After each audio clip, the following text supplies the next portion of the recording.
इथं सापडेवते आले असतील, आश्वासनाची खैरातही केली असेल. आता तुमचं कर्तव्य आहे. आता परत उद्या प्रचाराला तुमच्याकडे आली, गेल्या पंचवार्षिकला दिलेली आश्वासनाची यादी त्यांनी तुम्ही त्यांच्याकडे वाचा, यातले किती पूर्ण केले, किती आश्वासनं खोटी ठरली हे सर्व त्यांचा आज विचारा. आणि जर उत्तर नाही देता आलं तर आले पावले परत पाठवा. आणि मला तर ते निवडून आले तर सापडेगावला आलेच नसतील त्या ठिकाणी. त्यामुळे त्यांच्याकडून अशा निष्क्रिय माणसाकडून, निष्क्रिय खासदाराकडून तुम्ही लोकसेवेची कामं किंवा परिसरातील विकास कामाची अपेक्षा करणे फार चुकीचं आहे. कारण त्यांनी लोकसभेमध्ये आपला खासदार केल्यानंतर आपल्या परिसराचा जो अनुशेष भरून काढण्यासाठी, विकास कामं करण्यासाठी त्या ठिकाणी भांडतो, त्या ठिकाणी प्रश्न मांडतो. परंतु या खासदाराला तुम्ही दूरदर्शनवर अधिवेशन काळात कुठल्याही काळात तुम्ही बोलताना पाहिलं नसेल. त्यांनी दोनदा तोंड उघडलं असेल, एकदा शपथविधीला आणि एकदा जांभळी द्यायला. त्या पलीकडे यांना माहित नाही, कारण सोन्याचा चमचा तोंडात घेऊन जन्माला आलेले यांना तुमची सुखदुःखाची काय देणं आहे. तुमच्या दुःखाची तुमच्या शेतीला पाणी नसेल, वीज नसेल, आज सगळे हातगावात पाहिलं, कांबीत पाहिलं, पाणी कॅनलमध्ये आहे परंतु वीज नाही. या परिस्थितीत सर्वसामान्य शेतकरी जीवनाचे प्रश्न असतो. या खासदारांना या ठिकाणी तुमचे जर प्रश्न 5 वर्षात सोडवता आले नाही तर आणखी आता काय अपेक्षा भंग झालेला आहे. त्यामुळे आता आपल्याला आपला हक्काचा खासदार, घरातला खासदार, आपल्या मुलासारखा, आपल्या भावासारखा या ठिकाणी उमेदवार माननीय शरद पवार साहेब आणि उद्धवसाहेब ठाकरे यांनी आपल्याला दिलेला आहे. पर्याय दिलेला आहे. तुम्हाला आतापर्यंत सगळी ससेउत्पट झाली त्याची पूर्ण या ठिकाणी भरपाई करण्याची संधी तुम्हाला या ठिकाणी मिळणार आहे. कारण आपण आता पाहिलं, शेजारी पारनेर मतदारसंघ आहे.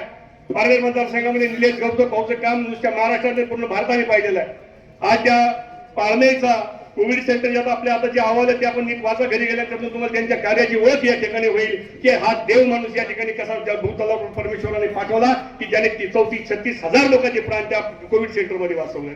हे पुण्याचं काम ज्यांच्याकडे हॉस्पिटल मोठमोठे प्रवारा ट्रस्टच्या नावाने ते सुद्धा करू शकत नाही, ते सुद्धा तुम्हाला मदतीचा हात देऊ शकत नाही, ते सुद्धा सुखदुःखात तुम्हाला येऊ शकत नाही. ते काम निलेश भाऊ या ठिकाणी आपल्यासाठी केलं. आणि कुठल्या तालुक्यातला मतदारसंघातले नाही, अख्ख्या जिल्ह्यातून महाराष्ट्रातून पेशंट त्या ठिकाणी येत होते आणि प्रत्येक पेशंटला ते आपल्याच मतदारसंघातला, आपल्या घरातला पेशंट समजून तेवढ्या शिवाय त्याला हाताळत होते आणि बऱ्या करून घरी पाठवत होते.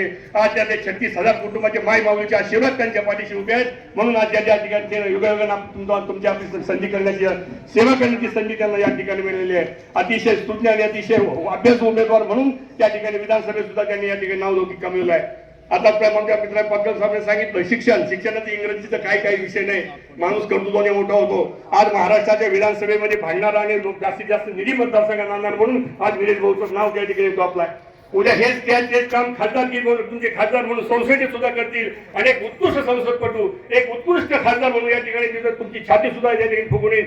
खरंच आपल्या मताचं चीज झालं. आपला आमदार, आपला खासदार या ठिकाणी आपल्या प्रश्नासाठी लोकसभेत भांडतोय आणि तुमचे प्रश्न किरकोळ आहेत. तुम्ही आता पण मांडा की तुम्हाला आता शब्द दिले, त्यांचा शब्द म्हणजे प्रमाण असतं, त्यांचं खोटं बोलणं त्यांना आयुष्यात जमत नाही. आता तुम्ही म्हणाल शिवसेना राष्ट्रवादी पक्षाची आघाडी म्हणून सोबत आहोत, अजिबात नाही. सगळ्यात मोठा पक्ष मित्र पक्ष निलेश भाऊ आमचे 30 वर्षापासून मित्र आहेत. पारनेरचे शिवसेनेचे तालुका प्रमुख होते म्हणून आम्ही सोबत काम केलेलं आहे. आणि अतिशय माणसातला माणूस आहे, जमिनीवरचा माणूस आहे, त्यांची ओळख आहे. त्या मैत्रीच्या पोटी आज उत्तरेमध्ये शिवसेनेचा उमेदवार असून आज तिकडे आला असून निरोप मी त्याला पण नाही म्हणलं, मी नाही दोन दौरा ऐकायचा धपल्याशिवाय मी येणार नाही. तो नाराज झाला तरी चालेल. आज इतक्या या ठिकाणी माणसाने प्रेम कळवलंय की जवळून जाऊच वाटत नाही. आता तुमच्या जवळ आले, तुम्ही त्यांना 2-3 पैसे या ठिकाणी सोडणार नाही, कारण तुम्हाला पहिल्याच पंचवार्षिकला अनुभव येईल. आणि हा तर घरातला माणूस आहे. काय आपण किती दिवस चुकीच्या माणसाला आपण आपलं संसद सदस्य म्हणून पाठवलं, त्याच्या ठिकाणी बोलण्यासारखं खूप आहे, वेळ खूप होईल. या ठिकाणी त्यांचे खूप बोलायचे, काका बोलणार आहेत. या ठिकाणी पुणे शहरात तुम्हाला विनंती करीन, आपण सर्व सुज्ञात आणि लंके साहेब, हे सापटगाव असं स्वाभिमानी गाव आहे.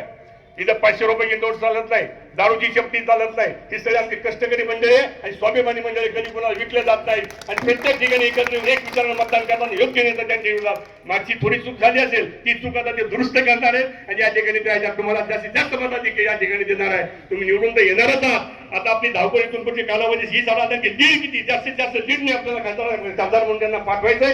त्यासाठी तुमचे सगळ्यांचे आशीर्वाद, तुमचा मुलगा म्हणून, तुमचा भाऊ म्हणून त्यांच्या पाठीशी तुमचे आशीर्वाद द्या. आणि येत्या निवडणुकीमध्ये आपलं जे चिन्ह आहे तुतारी वाजवणारा माणूस, हे चिन्हही घरोघर पाठवा. आपल्या महिला मंडळाला सांगा, आपल्या वडीलधारी मंडळाला सांगा. आणि हे चिन्ह जास्त कारण चिन्ह नवीन आहे, त्यामुळे चिन्हाचा प्रचार सुद्धा करणं आपल्यासाठी खूप गरजेचं आहे. पुन्हा एकदा या ठिकाणी आपल्या सर्वांना धन्यवाद देतो.